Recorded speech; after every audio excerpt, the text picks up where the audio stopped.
I just found a tractor that's been running for 70 years and still fires up on the first pull. That's not even the crazy part. Some of these machines were built so tough the company literally couldn't kill them. Farmers wore out 3 pickup trucks while the tractor just kept going. One of them sold over 500,000 units. Another was the first to ever put 100 horsepower to the ground and shredded its own tires doing it. These are the 10 most unkillable tractors ever made. Let's go. Number 10. Case IH Magnum 7130. Let's kick this off with the newest legend on the list, because reliability didn't stop in the old days. In August 1987, Case IH gathered its dealers in Denver, Colorado, and pulled the cover off something brand new, the very first tractor designed by the newly merged Case and International Harvester Company. They called it the Magnum, and the 7130 sat right in the sweet spot of the lineup. Here's what was under the hood: an 8.3-liter, 505 cubic inch, 6-cylinder turbocharged diesel, the 6T830 engine, pushing out around 170 PTO horsepower. The whole 7100 series was built around 4 models: the 7110 at 130 PTO horsepower, the 7120 at 150, this 7130 at 170, and the big 7140 at 195. And get this, the 7120 and 7130 were the best sellers because they nailed the horsepower ranges farmers actually wanted. But horsepower isn't why it's on this list. It's the toughness. The Magnum rode on an 18-speed full power shift transmission, meaning the operator could change gears under full load without ever touching the clutch, and that gearbox became legendary for surviving decades of abuse. The 2-wheel drive front axle was actually borrowed from the rear axle of Case IH's Cotton Express cotton picker, so it was massively over-engineered from day one. These machines were built in Racine, Wisconsin, and here's the wild part. The Magnum name that started with this tractor didn't die in the 90s. It kept evolving through the 2000s and is still a flagship Case IH line today.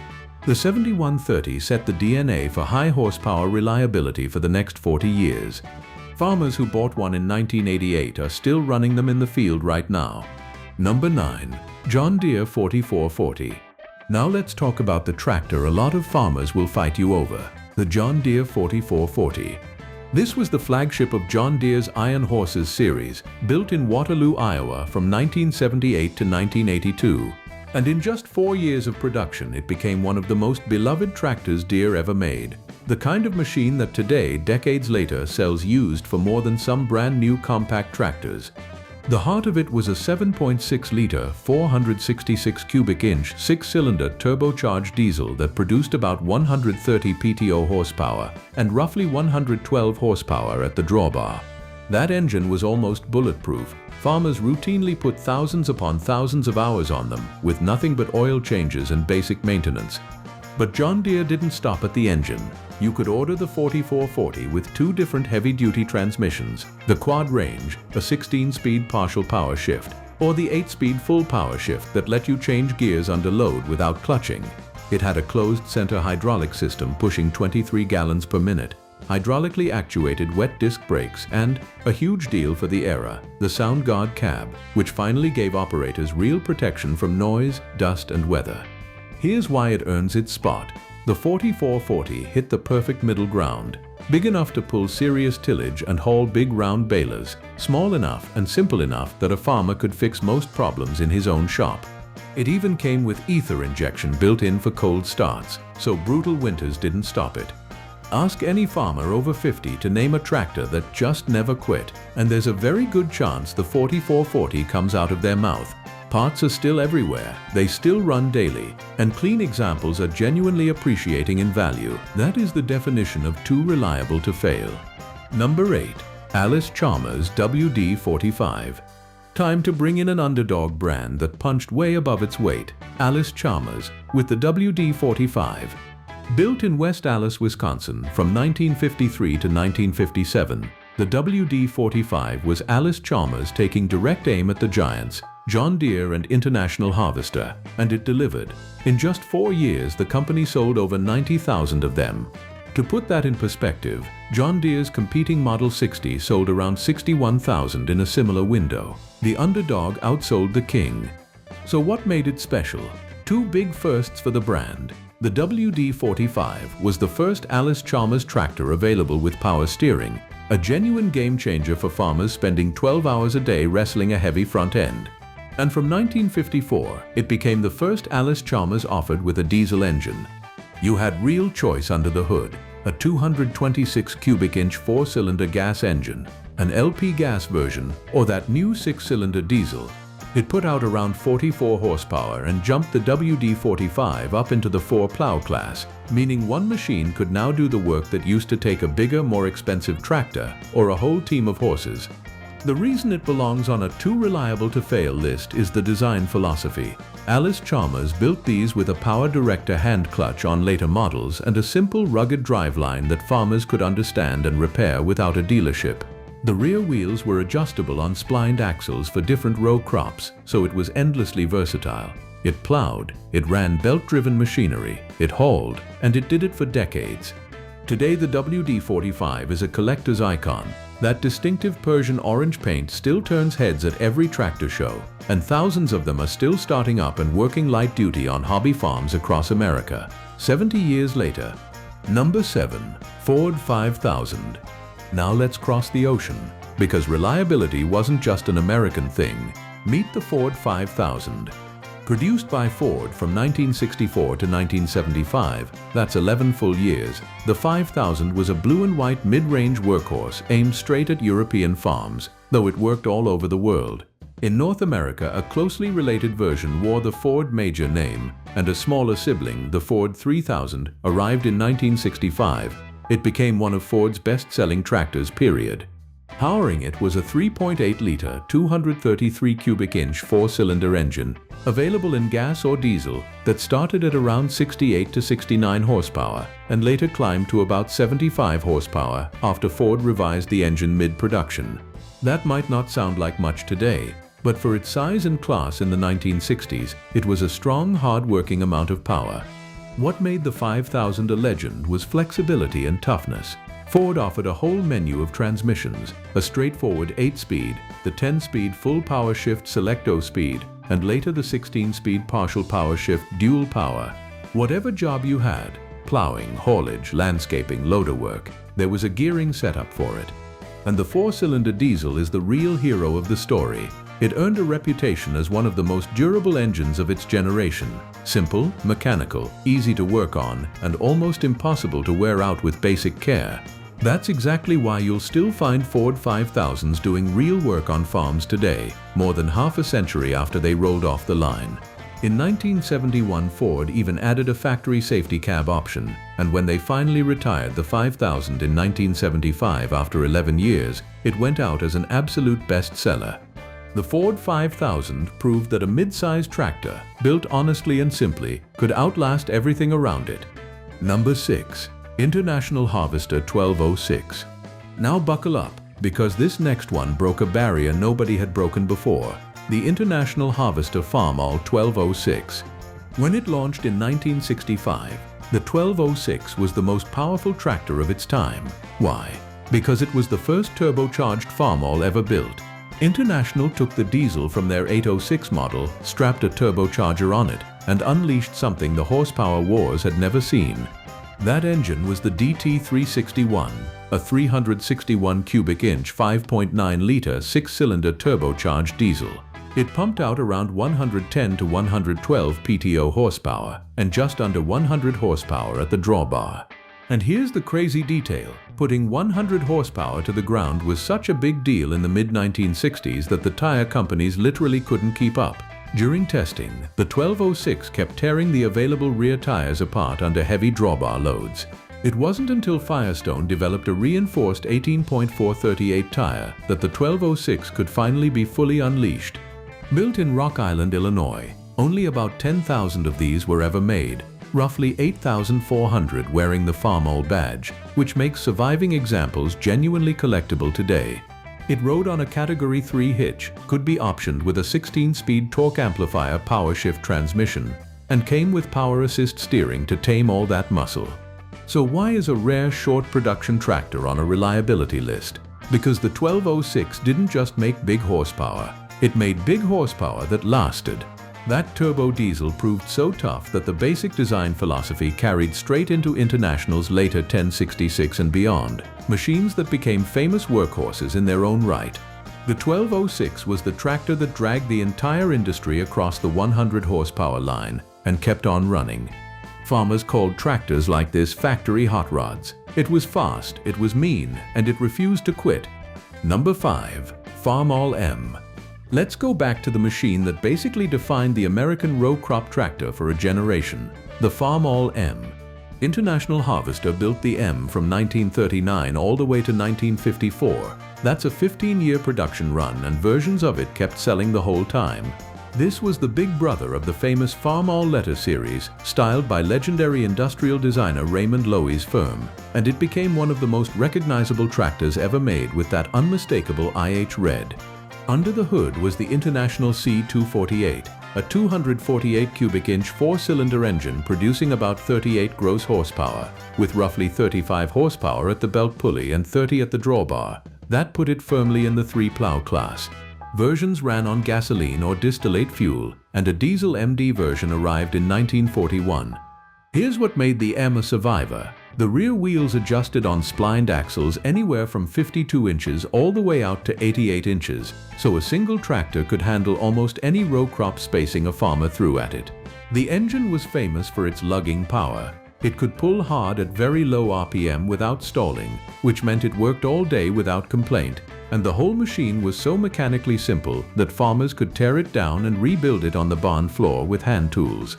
The M was built in Chicago and also across the ocean at International's Doncaster, England plant. It was so good that when International finally replaced it, the successor, the Farmall 400, was essentially the same machine with new sheet metal. When your replacement is just your old tractor in a new suit, you know you built something right. To this day, restored Farmall Ms are some of the most collected antique tractors in the world, and plenty still work. Number 4. Massey Ferguson 135. Next up is maybe the most globally loved little tractor ever built, the Massey Ferguson 135. Produced from 1964 to 1975 as part of the MF 100 series, and built in both Coventry, England and Detroit, Michigan, the 135 became a worldwide phenomenon. And I mean worldwide. This thing sold on farms across the UK, Europe, North America, Africa and Asia. Hundreds of thousands were built, and here's the kicker. It's still in demand on the second-hand market in developing countries today, decades after production ended. The reason for that undying demand comes down to one thing: the engine. The most common 135 came with the Perkins AD 3.152, a 2.5-liter 3-cylinder diesel making about 45.5 horsepower. And that Perkins diesel earned a near-mythical reputation. It would run thousands of hours on nothing but basic servicing, sip fuel, and keep going long after everything around it had died. There were other options, a Continental gas engine and a Perkins gas version, but ask any old mechanic and they'll tell you, get the Perkins diesel, it's the one that runs forever. On top of that engine, MF offered the clever multi-power transmission, 12 forward and 4 reverse gears with a partial power shift that let you drop into a lower speed for extra torque without stopping. Standard versions came with simple 6-speed or 8-speed gearboxes. But the real secret to the 135 wasn't power, it was simplicity. Minimal electronics, a straightforward layout, parts you could get anywhere on Earth. It was the tractor a farmer with almost no tools and no dealership could keep alive indefinitely. That's exactly why it spread across the entire planet and never really left. Simple, tough, cheap to fix, and impossible to kill. Number 3. John Deere Model A Johnny Popper. Now we're getting into the true Hall of Famers. Number 3 is a tractor with a sound so famous it got its own nickname, the John Deere Model A, the original Johnny Popper. John Deere produced the Model A from 1934 to 1952, and it was the heart of Deere's entire 2-cylinder era. Its distinctive put-put-put exhaust note, caused by that big, slow-turning, side-by-side 2-cylinder engine, earned every one of these tractors the nickname Johnny Popper, or Poppin' Johnny. You could hear one coming from a mile away, literally. The Model A made about 26 gross horsepower, with roughly 24 horsepower at the belt pulley.